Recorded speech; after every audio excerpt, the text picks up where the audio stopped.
Code.org is based off of Blockley, Appleton, and so on. This is a... So it's like the fundamental building block. Yeah, it's the WebKit. It's like WebKit is for a web browser. Okay. So here's an example of Blockley on the Blockley homepage. As you plug code, it can generate... Actually, it's showing the JavaScript. Yeah. Now, as a developer, you could show or not show this as you see fit. How many languages do they have there? So we support 5 languages at the moment, but Arduino has been supported, C,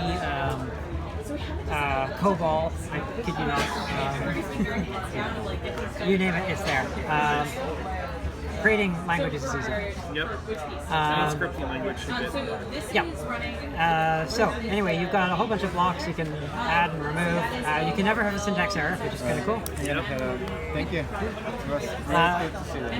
And the example of using Blockley is Autobot. So this is a little two-wheeled robot. It's designed to follow a line. You could draw a line and it'll follow it. And you can see it's got color sensors here, so they can see the line. But it's got a little microprocessor inside, and they realized that it could do far more than just follow a line. So they grabbed Blockley and created some custom blocks for movement,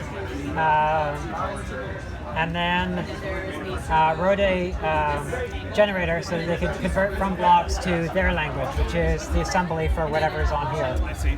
And now the problem was, how do you get it from the computer to a robot that's got no connections? Yeah, what type of connection? Technically this is USB, but actually it's just for the charger. It's got no data. Okay. So Bluetooth? Nope, doesn't have anything. Sonic? Nope, the only input it's got is the light sensor. Light sensor. Well, yeah, I mean, you got 5 of them there. You could, code base 5. Oh, is that what you do? That is awesome. So it goes and it does its thing. Yep. That is awesome. That is great. But it's only all using one sensor. Yes, So because you can. Yeah, you could use multiple inputs because those are 5. Is that one sensor or are they 5 sensors? There's 5, but you would be unable to keep it lined up. You could at least try to get 2. Yeah. Let me try that again because it actually failed the. It's just the sequence of the light stream. It needs to stay. Why do we have 5 of these? Just in case you want to do 5 at once? No, it's for line following. It's really useful for line following to know how far. No, I'm sorry. Why are they 5 on the bottom? Yeah. So you can program 5 robots at once. Yeah. Yeah, that's They right. probably should make it configurable so the epileptics don't have to. They are. You can click these off, but I keep them on so that you can. There we go. I had to recalibrate the white value because light has changed. Now it's been programmed. Yeah. And double tap it, and it should execute I that. love the color coding signal library. And that's that program. Nice. So there are a lot of robots that use this. One example is Autobot. Another is Dot and Dash from Wonder Workshop. That was very clever. That was very clever. So you could buy an Ozobot Yep. and this program make Wonder. So Wonder Workshop, this is a totally different company that also creates a Blockley-based robot. A little bit more capable, but more expensive. These robots over here are also programmed using Blockley on the tablets. Using the native Android version of Blockley. Look, I have the dark And it's not just robots. wheels We've also like got a couple servos I picked up from Fry's and like this is a microcontroller that every there's some stuff on Grove is also running that is a lot kid friendly for plugging and like it's done by Seth Studio and they have like little pluggable Standard issue. they're not affiliated with saying, let them have code. it was actually BBC. So there are ways to do this on your own, but it would be awesome if we could do it. So there's a program right now this one is Blockley. Yeah, so we're trying to put our numbers at this point. Expansion. Figure out how to department that's dedicated to making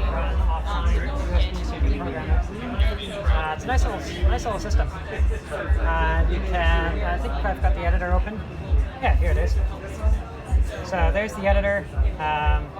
They've got custom blocks, of course. And even creating a simulator, so you don't even need one of these. If you can, or you can Sure. debug it Right. before you flash it. And then you can also switch to the code view and continue. I suppose you. Okay, not my program, but I guess it's just a viewer for now. Okay.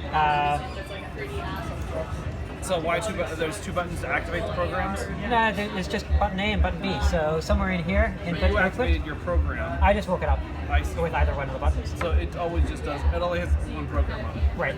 But you've got if button A pressed, or button Okay, B so you can pressed, technically do.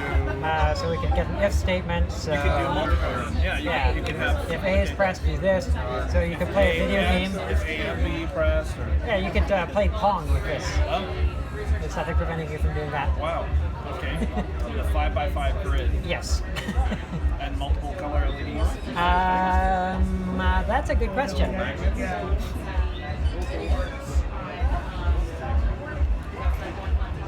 I don't see multiple colors here. I think they're single color. That is really, really nice. But that's, I mean, multiple colors would just add to the cost. Yes. Wait, can I get a